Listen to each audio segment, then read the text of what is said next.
Hagen Ansert, Chapter 11, Lecture 2, Spleen Pathology. So for this lecture, we're going to concentrate on the following pathologies. We're going to talk about splenomegaly, splenic congestion, the storage diseases. We'll talk about diffuse disease versus focal disease, and we'll talk about splenic abscess and infection, splenic infarction, trauma, cysts, benign primary neoplasms, malignant primary neoplasms, and metastases. So whenever we talk about systemic diseases, as the largest unit of the reticuloendothelial system, the spleen is going to be involved in pretty much all systemic inflammations and in generalized hematopoietic disorders. And also then with any metabolic disturbances as well. Okay, so whenever the spleen is involved, we're typically going to see splenomegaly develop. It's going to be sort of common to all of the diseases. It's going to be the most common abnormality that you're going to encounter for the spleen, and we are going to consider splenomegaly any length greater than 13 centimeters. If we think that there is splenomegaly, we want to measure in all three planes so that we're able to obtain a splenic volume. Now, with splenomegaly, the splenic pool of platelets can become so enlarged that it produces thrombocytopenia. And in splenomegaly, the major portion of the hemoglobin breakdown is going to occur in the spleen. When we talk about causes of splenomegaly, we have to divide them a little bit into non-congestive causes and congestive causes. So we've got collagen vascular disease, extramedullary hematopoiesis, hemolytic anemia, infections, neoplasms, those storage diseases that we talked about before, and trauma are all causes. And then when we talk about congestive splenomegaly, we're talking about things like heart failure, portal hypertension, leukemia and lymphoma, mononucleosis, generalized infections. Again, those hemolytic anemias can cause congestive splenomegaly, malaria, and myelofibrosis. So what's it going to look like? Well, the spleen is going to look large. So we can see here, let me get the laser pointer on. There we go. Here's our kidney, right? Here's our spleen. In some ways, splenomegaly is going to make it easier to see the spleen because it is going to be enlarged, so it's going to be easier to image. But you'll see that it's going to, typically the spleen ends at the upper pole of the kidney, and we can see here this spleen is extending all the way past the lower pole of the kidney. This is definitely a congested spleen. You may also see splenic varices from congestive splenomegaly. So you can see here we got all of these prominent dilated vessels. That might be something else you would look for. Now, when we talk about splenic congestion, we have to talk about two types of splenic congestion. We've got acute and we've got chronic. In acute congestion, active hyperemia is going to accompany the reaction in the moderately enlarged spleen. So we're going to see increased blood flow. In chronic congestion, diffuse enlargement of the spleen occurs, and the venous congestion may be systemic in origin. Often we're going to see it secondary to intrahepatic obstruction to the portal venous system or obstructive venous disorders in the portal or splenic veins themselves. And systemic congestion is going to be found also in cardiac decompensation. So right-sided heart failure. As the right side of the heart grows weaker and starts to fail, the pressures are going to increase, and we're going to get congestion backing into the liver, and then from the liver into the portal venous system, and from the portal venous system into the spleen. Again, more causes of congestion of the spleen. We've already talked about right-sided heart failure. We've also touched on portal hypertension. Cirrhosis of the liver is going to increase the pressure in the portal venous system, so that's going to lead to portal hypertension, which is then going to lead to congestion of the spleen. Cystic fibrosis can affect the spleen, the liver, the pancreas, all of those organs. It's an increase in mucus production that causes cystic changes to those organs. Portal or splenic vein thrombosis, we've already kind of hit on that. And then acute splenic sequestration, which is a crisis of sickle cell disease. So the sickle cells get stuck in the spleen and it becomes congested. So again, we want to talk about what's that going to look like on ultrasound. Well, the best way to see that increased vascularity and those splenic varices is to put color Doppler on the hilum of the spleen. So here's our spleen. I'm going to trace it with the laser pointer. There we go. And we've got the color box centered over the splenic hilum. The kidney's hiding back here, but all of this color is coming from splenic varices, which are going to be varicose veins of the spleen. Okay, so these veins become dilated and enlarged, and they become congested with blood. So same thing here, splenic varices. We've got that spleen. I don't know, these two images look exactly the same. I'm not entirely sure why we have two of them. Let's move on to storage diseases. These start on page 339 of your book. We're going to start with amyloidosis. In diseases that lead to amyloidosis, which is a buildup of amyloid proteins, the spleen is going to be the most frequently involved organ. There are two types. There's nodular and diffuse. With nodular, you're going to see amyloid in the walls of the sheathed arteries and within the follicles, but you will not find it in the red pulp of the spleen. In the diffuse type, the follicles are not involved, but the red pulp is. The spleen will be enlarged and it will be firm. On ultrasound, again, what you're going to find is anything from a normal size spleen to a decidedly enlarged spleen, depending on the amount of distribution of the amyloid. Gaucher's disease. All age groups can be affected by this. About 50% of the patients are going to be younger than 8 years of old, and 17% are going to be younger than 1 year of age. So the numbers have changed a little bit from what's on your slide. You want to remember that 50% are under 8 years of age. And what you're going to see are focal areas associated with fibrosis and infarction. Sonographically, you'll see splenomegaly. You may see inhomogeneity, so a heterogeneous appearance to the spleen. You may actually see well-defined hypoechoic lesions in there. They're going to be splenic nodules, and there may be lots of them. They'll be irregular, hyperechoic. They might be mixed. That's those sections. Remember, we said that's those pieces of fibrosis and infarction. And then we have Niemann-Pick disease. This is a rapidly progressing fatal disease that predominantly affects female infants. Clinically, the features are going to be hepatomegaly, digestive disturbances, and lymphadenopathy. But we will also see diffusely enlarged. So to repeat, those storage diseases are amyloidosis, Gaucher disease, and Niemann-Pick disease. Now we're going to move on to diffuse disease, and the first one we're going to talk about is sickle cell anemia.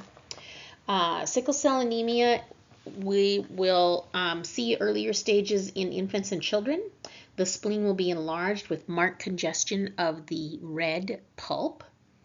Later, as things continue to progress, the spleen's going to undergo progressive infarction and fibrosis. So we will see atrophy of the spleen. It'll actually decrease in size until just a small mass of fibrous tissue is all that you might see. We call this autosplenectomy. It's essentially as if your body gave you a splenectomy. Generally, we think these are the result of the sickle cells plugging the vasculature of the splenic substance and producing that ischemic destruction of the spleen and the tissue.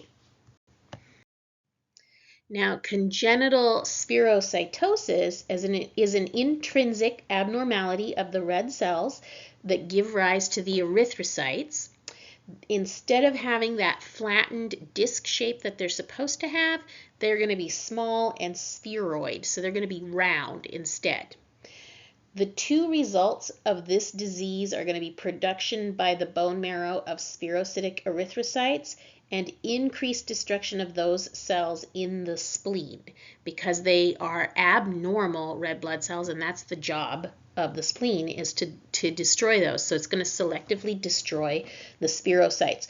And again, on sonography, the predominant sonographic feature is going to be splenomegaly. All right, hemolytic anemia is going to be one of our diffuse diseases, and it is a general term that's applied to anemia that's linked to decreased life of the erythrocytes. So when the red blood cells have a shortened life, we're going to call it hemolytic anemia. The rate of destruction is going to be greater than what the bone marrow can produce. We got a couple different types. Autoimmune hemolytic anemia can occur in its primary form without any underlying diseases, or it can be seen secondary to other disorders like lymphoma, leukemia, or infectious mononucleosis. And the defining characteristic is going to probably be splenomegaly. Okay, polycythemia vera. This is an excess of red blood cells, so the body either creates too many or the spleen starts to fail at the job of destroying them. It's a chronic disease. We don't know really what causes it, but it's going to involve all of the bone marrow elements, and it's characterized by an increase in red blood cell mass and in hemoglobin concentration. Clinical symptoms include things like weakness, fatigue, vertigo. You may see tinnitus, irritability, flushing of the face, and redness and pain in the extremities. The most common sonographic sign is going to be splenomegaly. And we also see infarcts and thrombosis in the spleen with this condition because of that high concentration of hemoglobin and red blood cells. The spleen is almost inevitably severely involved in cases of thalassemia. The hemoglobinopathy anemia is characterized by microcytic hypochromic short-lived red blood cells. So it's caused by a deficient synthesis of the hemoglobin polypeptide chains. Something goes wrong when they're building the hemoglobin, and the red blood cells then are going to have a shorter life, and they're going to be hypochromic, meaning they don't have enough red blood of the hemoglobin, and microcytic. Okay, the lifespan is short because they're destroyed by the spleen in large numbers because they're deficient cells, and it's classified according to the polypeptide chain that's involved. So you can either have alpha thalassemia or beta thalassemia. Those are the two main categories. There are a few others, but those are the ones you'll be dealing with most often. Again, because they're the wrong size and the wrong shape, that's where they're going to be targeted by the spleen. And again, the most common sonographic finding is going to be a very large spleen. It's often going to fill the entire abdominal cavity. Myeloproliferative disorders are a group of diseases in which the bone marrow produces too many of a certain type of blood cell, whether it's a red blood cell, a white blood cell, or a platelet cell. And polycythemia vera is one of our myeloproliferative disorders, but others are going to include acute and chronic myelogenous leukemias, myelofibrosis, megakaryocytic leukemia, and erythroleukemia. Now, all of those are going to be disorders from the bone marrow. And the typical sonographic appearance, what you're going to see, the pattern is a hypoechoic compared to the liver. The spleen will be hypoechoic compared to the liver. You may also see isoechoic structures or masses in the spleen itself.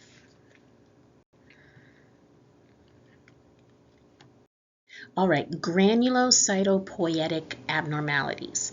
Granulopoiesis is the production of granulocytes, which are a type of white blood cell, also happens in the bone marrow. And we see the granulocyte production go up in a lot of cases that involve infection. So with these abnormalities, what we're going to see are cases of reactive hyperplasia, meaning the spleen gets larger, and they result from acute or chronic infections that include things like sarcoidosis, which is somewhat rare but can be there, tuberculosis, and histoplasmosis. Splenomegaly is going to be your defining characteristic here, just like it is for most diseases that involve the spleen. You're going to see a diffusely hypoechoic pattern, so it's going to be less dense than the liver. If they've had a previous infection, granulomatous infection, they may have bright echogenic lesions on ultrasound. It can have sort of a starry night appearance. You may see this with or without shadowing. You might also find calcium deposits in the splenic artery in cases like this. And as I said, histoplasmosis and tuberculosis are going to be your most common causes, with sarcoidosis being much more rare. Reticuloendotheliosis is going to be a disease characterized by reticuloendothelial hyperactivity. You'll recall that the spleen is part of the reticuloendothelial system.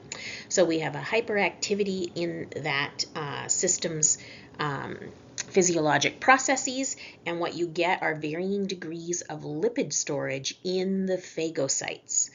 And your sonographic findings, your spleen is going to be sort of isoechoic to the liver. And typically, again, your major finding is going to be some splenomegaly. Now, Lederer-Seary disease is sometimes called non-lipid reticuloendotheliosis. That's why it's on the same slide with reticuloendotheliosis. And it is a proliferation of those reticuloendothelial cells, and it occurs in all of the tissues. But particularly, you're going to see it in the splenic lymph nodes and in the bone marrow. It's generally found in children that are younger than 2 years of age, and your clinical features are going to include hepatomegaly, splenomegaly, fever. There's often pulmonary involvement, and it's usually rapidly fatal. These babies don't do well, okay? Usually the spleen's only going to be moderately enlarged compared to, say, the liver, which will be more severely affected. And the change can be more severe in older infants than it is in younger infants. So now Hand-Schuler-Christian disease, we lump this in with the reticuloendotheliosis diseases. It has a lot of the similar characteristics to Lederer-Seary disease, but it's usually going to affect children who are over the age of 2, and it's more benign in its course than Lederer-Seary disease. So under 2 years of age, rapidly fatal, Lederer-Seary. Over 2 years of age, more benign, more chronic, and typically not as fatal or less fatal. Okay, and clinic features are going to include diabetes and moderate hepatosplenomegaly. So both the liver and the spleen will be involved and enlarged. But again, it's going to be much more benign and much more survivable. So that sort of takes care of the diffuse diseases. We're going to start to move into gradually more focal abnormalities, starting with splenic abscess, which can have focal areas of abscess or be more diffuse.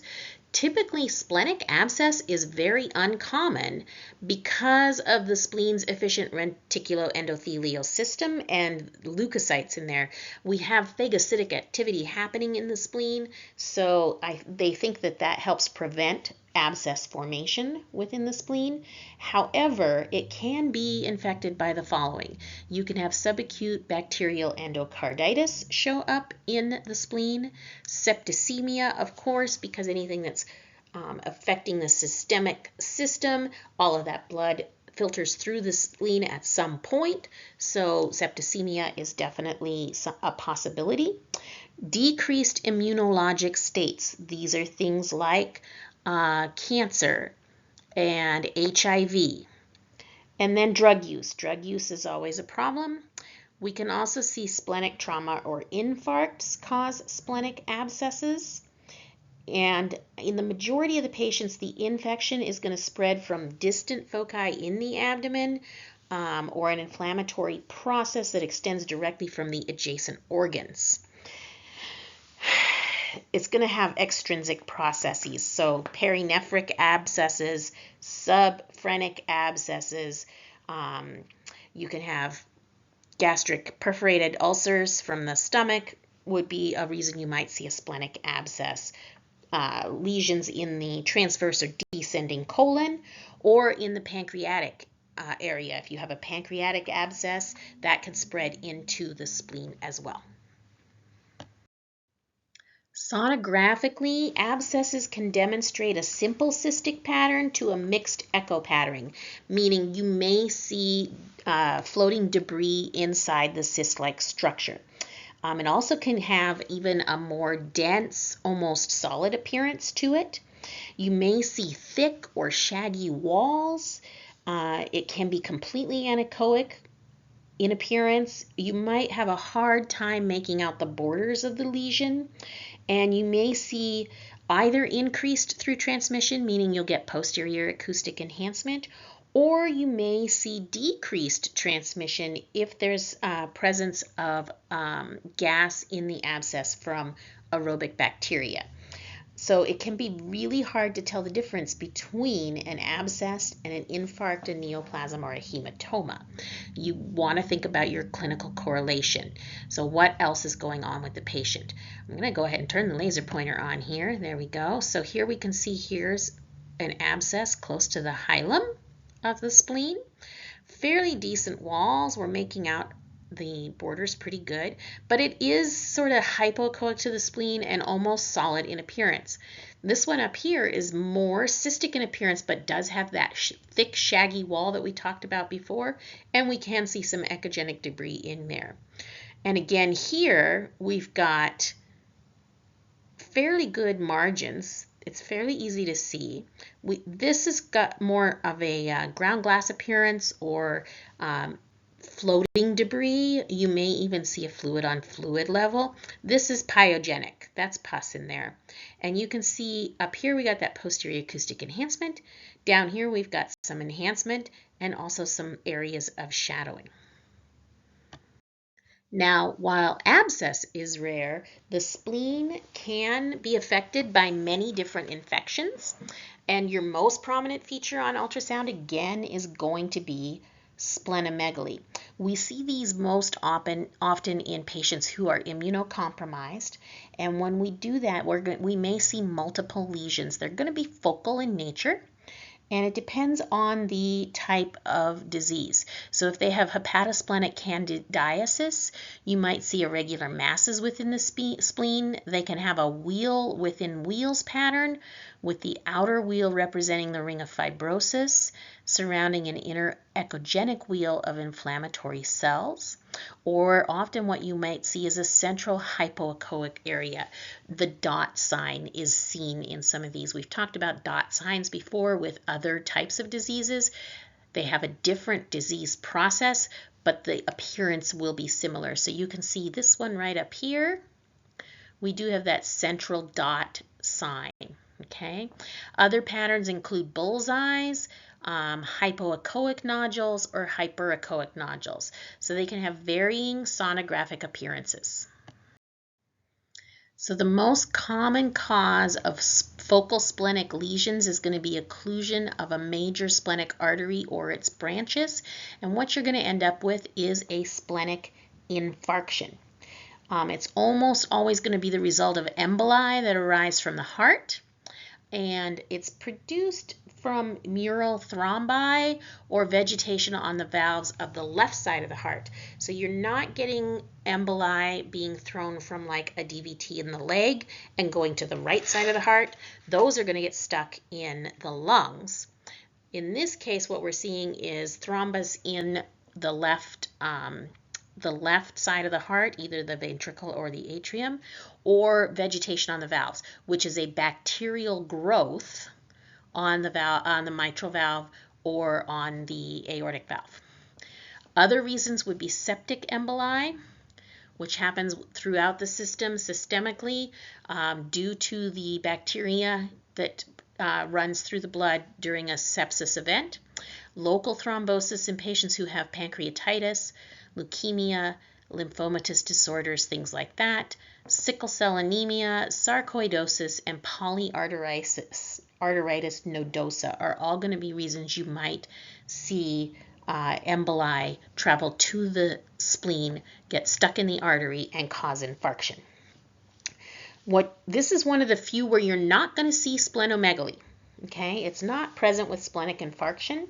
You might see a localized hypoechoic area depending on the onset, how far away from the onset you are. So fresh hemorrhage is going to have a hypoechoic appearance.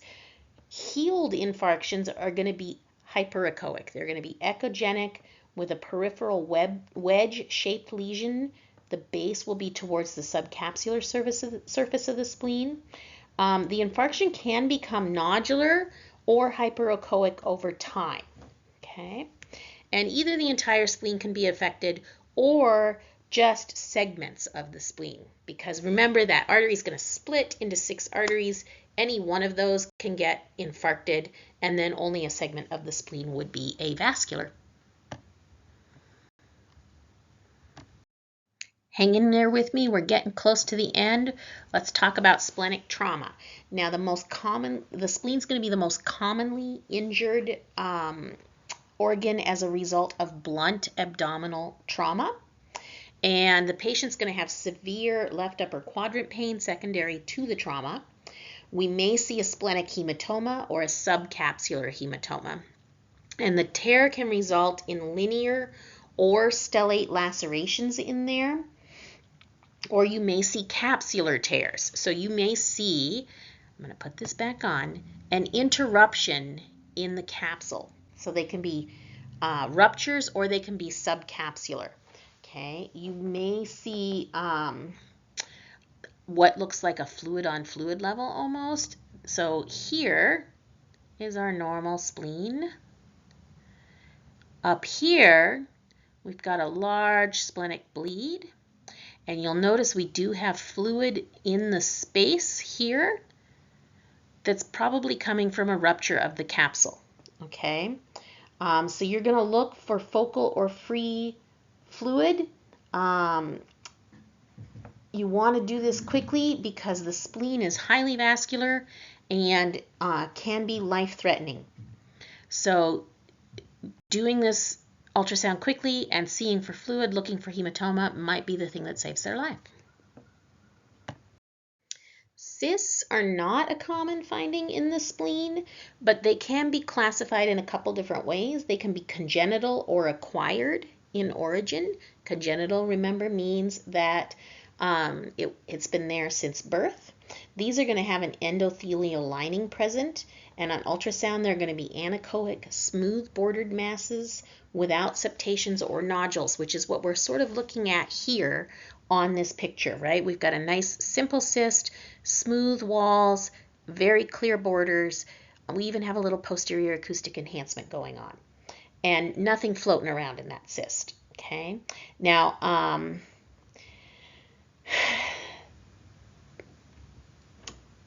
Simple congenital cysts can have some internal echoes with an increase in gain, or you may see some hemorrhage within the cyst that produces a fluid level. They can be complicated. If they are complicated, you may see some septations with internal echoes, typically a thickened wall, and sometimes they'll even have calcifications. The acquired cysts can be post-traumatic or pseudocyst. Okay. Most of them are going to be secondary to trauma, infection, or infarction. And again, they're going to have cystic appearances, which are variable, as we just learned. Okay. They can also be considered non-parasitic or parasitic and in origin. Typically, the only parasite you're going to see in the spleen is going to be Echinococcus. It's not something you will see commonly in the States. Remember, echinococcal cysts, we talked about those with the liver. They tend to happen in places where sheep herding is a major occupation, and they are spread through the feces of dogs. Okay. Parasitic cysts are going to appear like anechoic lesions. They may have possible daughter cysts with and they can have calcification in there, or they may look like solid masses with fine internal echoes and poor distal enhancement. We're now going to move into benign primary neoplasms. And the first one we're going to talk about is the most common benign tumor of the spleen, and it is a cavernous hemangioma. Yep, we've talked about cavernous hemangiomas before. We saw them in the liver as well. And it's usually going to be an isolated, inhomogeneous, so that's another way of saying heterogeneous, echogenic mass with multiple small hypoechoic areas. The tissue makeup and the histology and the physiology of the cavernous hemangioma in the spleen is just the same as it would be in the liver. Okay.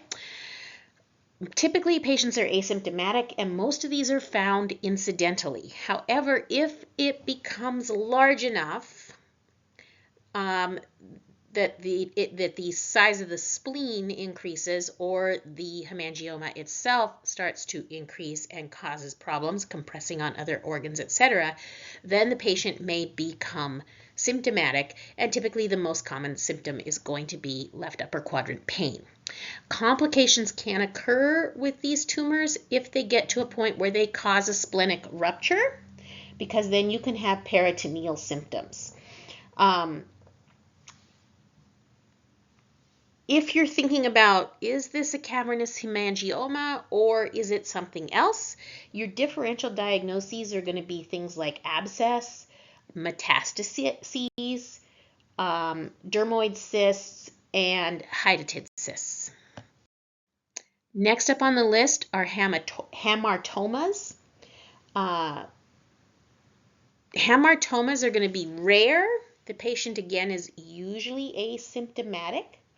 And a hamartoma is going to consist of lymphoid tissue, or a combination of sinuses and structures that are equivalent to the pulp cords of the normal splenic tissue. So it's going to be part of that pulp that we've talked about before, the red and the white pulp. They're going to have a combination of sinuses and structures similar to that. Okay, it can be solitary or multiple. And even though it is well defined, it is not encapsulated. So it's not going to have that nice wall like a cyst does. They can have both cystic and solid components. Generally speaking, they are going to be hyperechoic on sonography. And one of the differentials for this is going to be hemangioma. Let's talk about cystic lymphangiomas.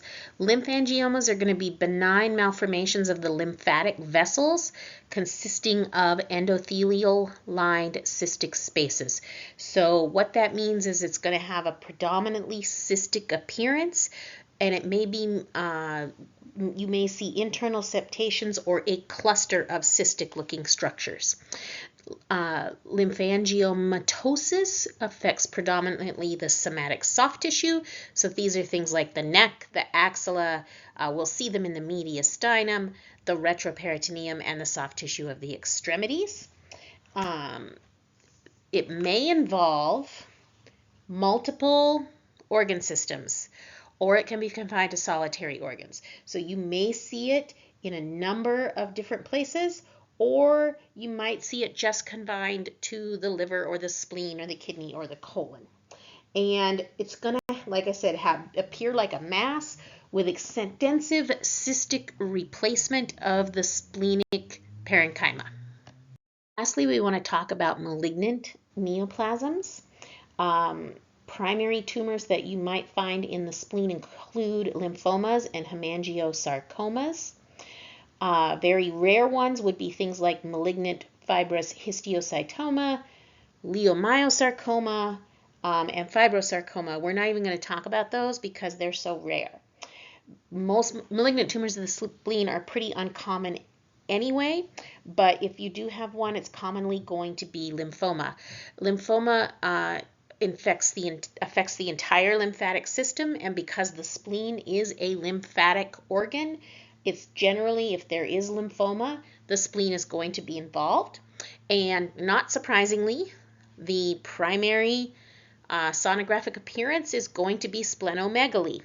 Now, you may also see focal lesions within the spleen in conjunction with lymphoma. The two most common kinds are going to be Hodgkin's lymphoma and non-Hodgkin's lymphoma.